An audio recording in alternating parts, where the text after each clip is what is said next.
Aziz, thanks for waiting. Hi, hello. Hey. Are you there? How are you? What do you got?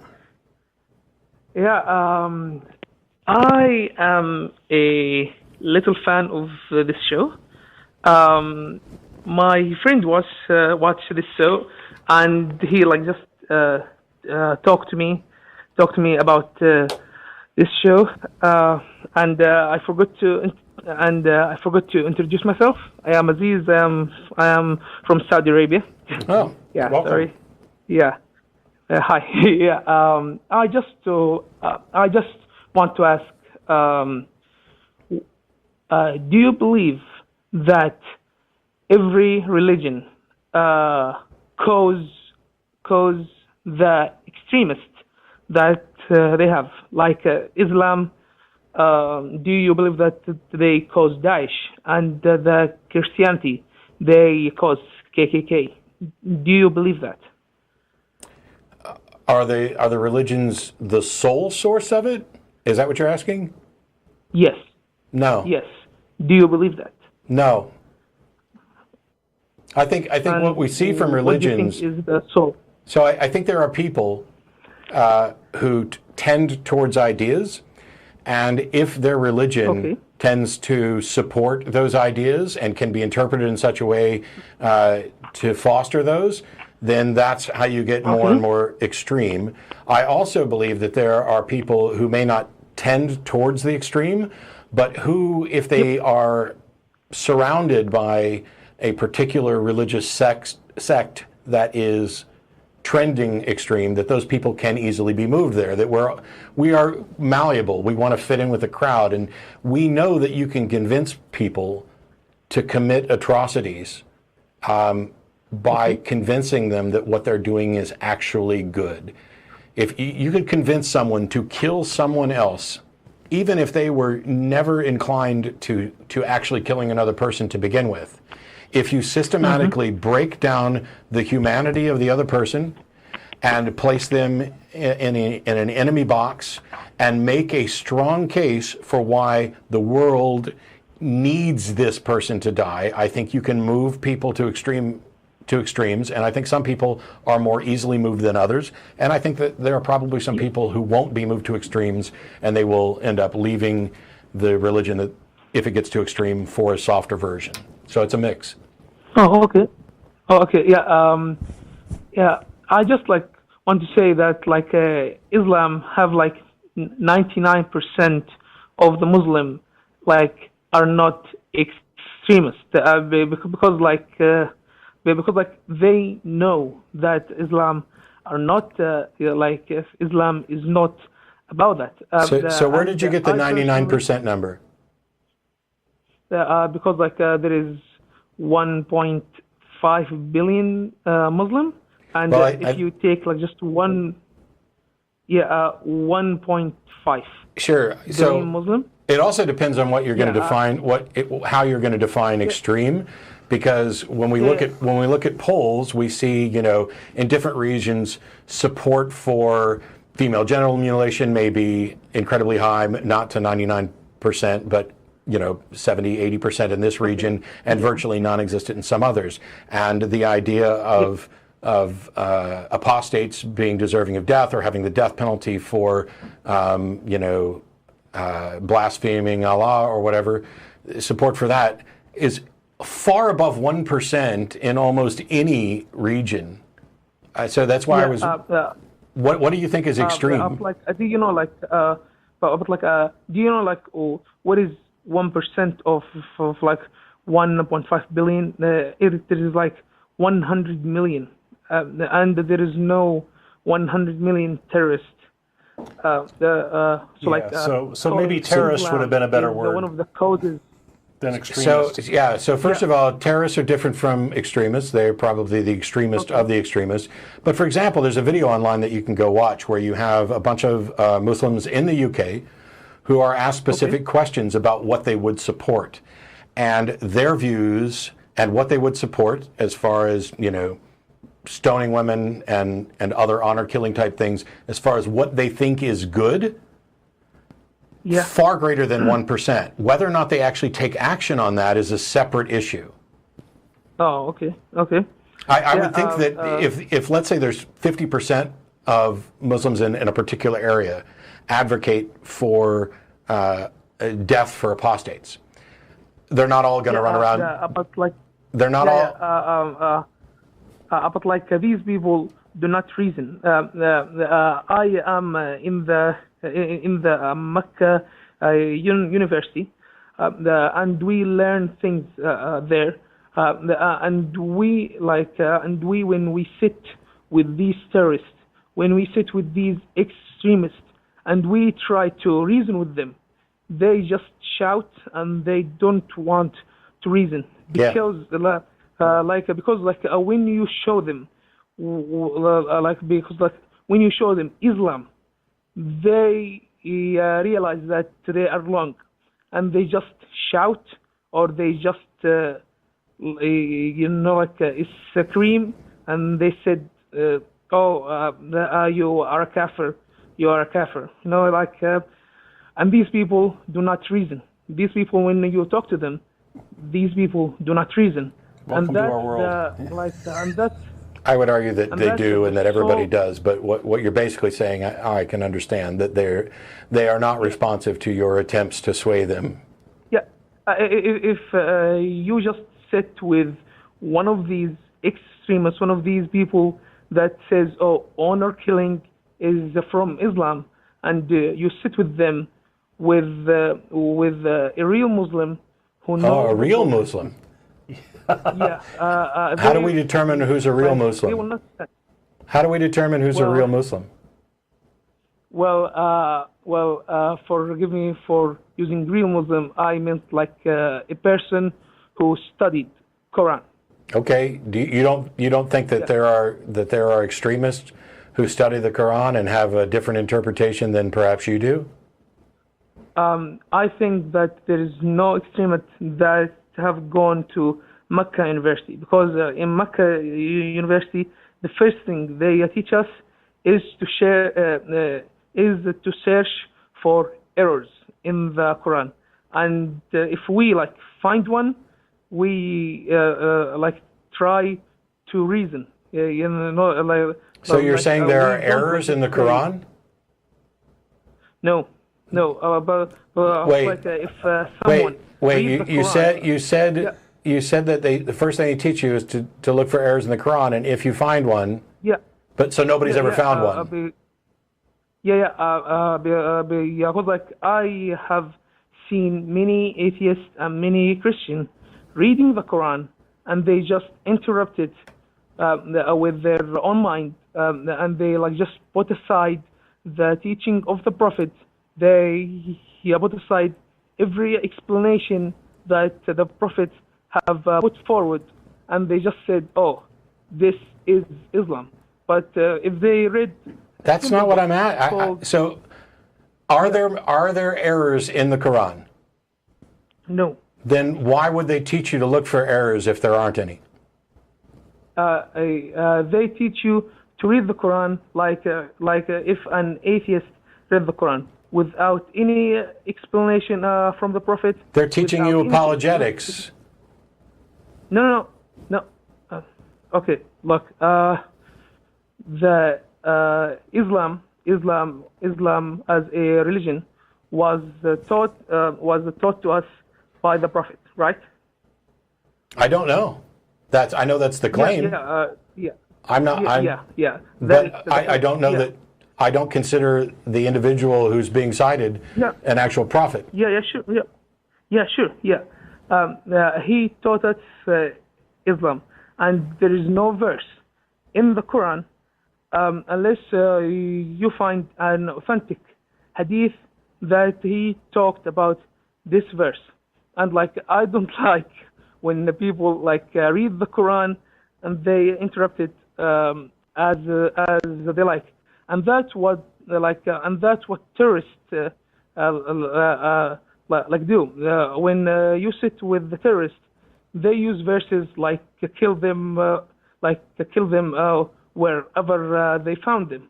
Mm-hmm. But if you see what the Prophet said about this verse. There was a time in the city of the prophet where there was some non-believers came in the night and kill Muslims when they walk alone. So this verse came to guard the Muslim at night. But when the non-believers, some of the non-believers just quit doing that, the verse was like the verse, you don't need it anymore. Do you know what I mean? And these terrorists do not see what the prophet said, and that's what So you do understand that you have a particular interpretation which you've been taught, which includes the idea that there are no mistakes, and these other people. Hang on. Yeah. These other people have a different interpretation. How does anybody tell which one is correct? And by the way, why was it okay to kill under that specific circumstance anyway? Before you answer, let me ask the same question a slightly different way. Isn't the fact that the verse is ambiguous evidence that it's got errors? Sorry? If a particular verse can be interpreted 7 different ways, what good is it? It's an error just from that perspective. But when you read that verse alone and you don't see what the author said about that verse, you are just interrupted with your own mind. First of all, I have no indication of some extra context from the author. But even if there was, for example, if you go to Surah 489. Okay. This doesn't say anything about, hey, there are people who are killing Muslims, kill them. What it says is they wish that you should disbelieve, that there are people who are trying to sway Muslims away from religion. They wish that you should disbelieve as they disbelieve, and then you would be equal. Therefore, take note to yourselves, friends, so don't be friends with them until they immigrate in the way of God. Then, if they turn their backs, take them and slay them wherever you find them. Take not to yourself any one of them as a friend or helper. So this verse, absent any other context, says, hey, there are people who are trying to sway you away from Islam. Don't be friends with them. And if they convert to Islam and then move away, you are to kill them. It doesn't say anything at all about this is self-defense. This is about belief. And if they believed and they stopped believing, you are to take them and slay them. Okay, and that's and that's your interpretation when you. I'm reading it. Is that right? Granted, I'm reading it in English. Please, that is your interpretation when you read that verse. Is that right? What's wrong with my interpretation?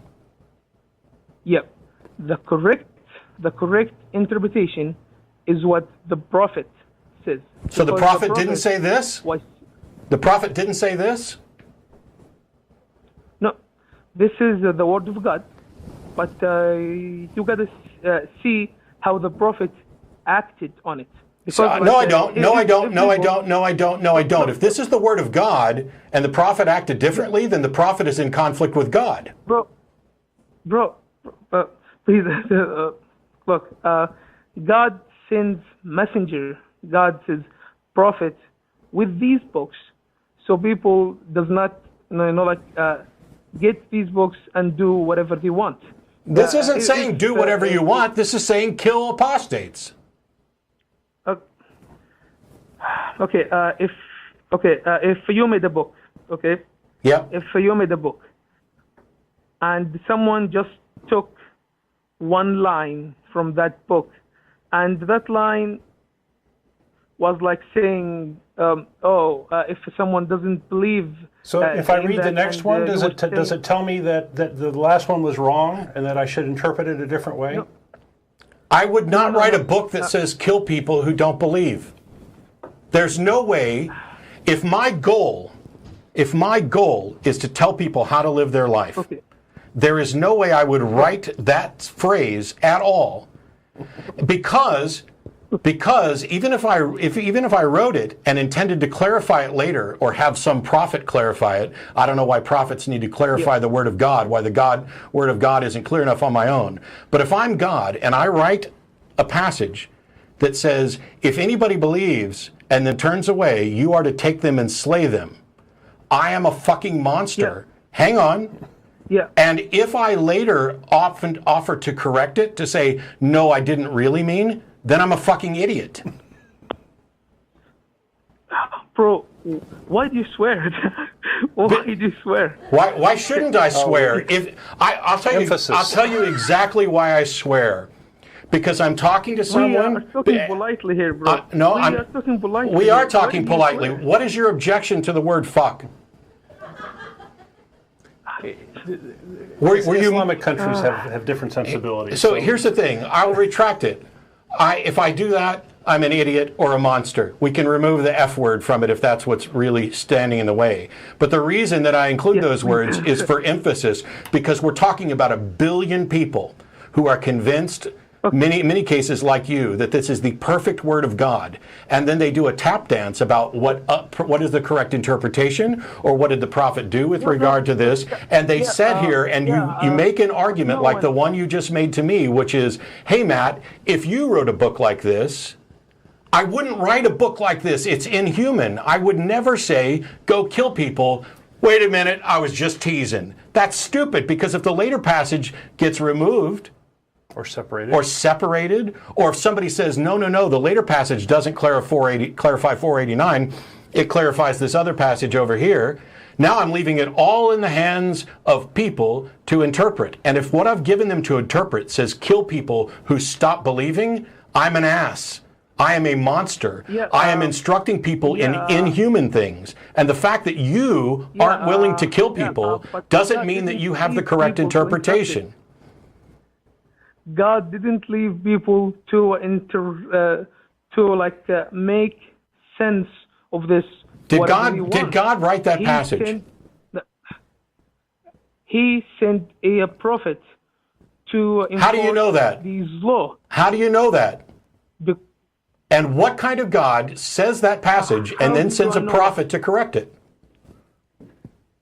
No, he didn't send a prophet to correct it. Like Moses. So it hasn't been corrected? Like Jesus. Has that passage been corrected? Let me complete my sentence. Let me complete my sentence, man. Did God write that passage? Yes. And is that passage good as it stands? Did you read the whole chapter? Yes, I'm looking at this one here. This passage 489. Is it good as it stands? You just read a couple of verses. Correct. And you interrupted.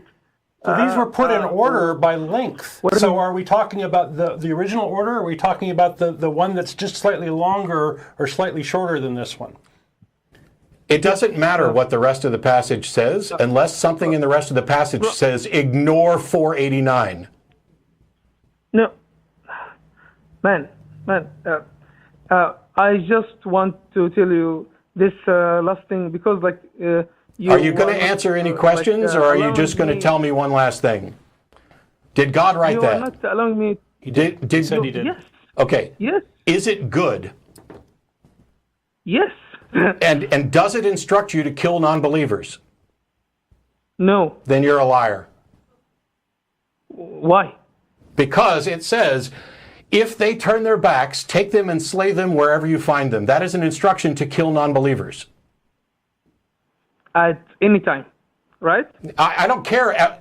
I don't care if he only meant to do it on Tuesdays or do it once every 50 years. It gives you an instruction to kill non-believers, doesn't it? No. Does that passage, Aziz? Aziz, does that passage? You are not allowing me to finish any sentence. Aziz, does that passage say to slay non-believers? In what time?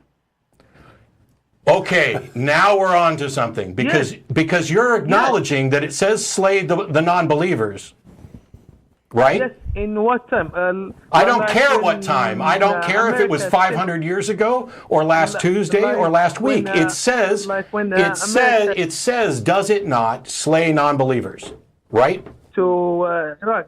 Did they right? just tell him? Why can't you be honest about what your book says when I'm looking right at it? Yeah. You are not. Does Allah want you to lie on His behalf? No. Then does that passage instruct someone at some time to slay non-believers because they are non-believers? At a specific time. Okay. That passage instructs someone to slay non-believers at some specific time because they are non-believers, correct? No. Goodbye. Play the video back and go read it. The point that you're not getting. The irony here is just so thick. I love it because he's complaining that certain people are so extremist that they can't listen to reason, and here we are trying to reason with him, and we're not getting through. I would be fine if someone said, yes, that passage was written by God and instructs people to slay non-believers because they are non-believers, but it only applies at specific times in specific ways. I would be fine with that, but he couldn't even acknowledge that clearly, or when he did, he then turned around and changed it. This is what apologetics does to people. This is what religion does to people. When you believe that this book is perfect, you have already fooled yourself. And you've cashed in your integrity to believe that, right? Because the thing is, you can say this passage tells people to kill non-believers at this specific time, although that passage does not say that. But you can say it only applied at a specific time. And my response to you is, I don't care when you think it applied. Killing someone for not believing is immoral, inhuman, and Allah, if he wrote that, is an unmitigated thug who knows nothing about humanity, and he has poisoned your ability to understand because your only goal is to make excuses and reinterpret it in a way that suits what you want it to be. And I don't care what you want it to be. And if there's a God, why does he need to send information in a book instead of talking to people? And if he writes down information in a book, why does he need to send prophets to do it? And why does he need to send prophets where, according to you, we're supposed to watch how the prophets follow the book? Because if the book says kill people and a prophet doesn't, I'd say he's in conflict with the book. And if your claim is, yeah, the book says kill people, but the prophet didn't, so we're going to follow the prophet, then why are you pointing to the book and saying it's perfect? Your entire process is a lie that people have fed you and you are feeding yourself, and it makes you sit there and do this tap dance in a discussion where when it says, if they turn their backs, take them and slay them wherever you find them, wherever, it doesn't say anything about whenever, it says wherever. It is not a stretch to think that some people with a bent towards extremism would look at that verse and say, yes, I am instructed by Allah to kill apostates. You can talk about other interpretations and clarifications later, but if you try to make the case that it's absurd to think that people will kill apostates based on this passage, you are the one who has deceived yourself. Well, Thomas Paine, 200 years ago, made this very eloquent argument that God would never use a book to communicate a message. Language changes, the meanings of words change, they're subject to interpretation. You have to, there's this whole clarity problem. All of these holy books have this problem that they're subject to interpretation and spin, and so it's all bullshit. Yeah. Anyway. And now that he's off the phone, any God that wrote that is a fucking idiot. All right, so we'll shift gears.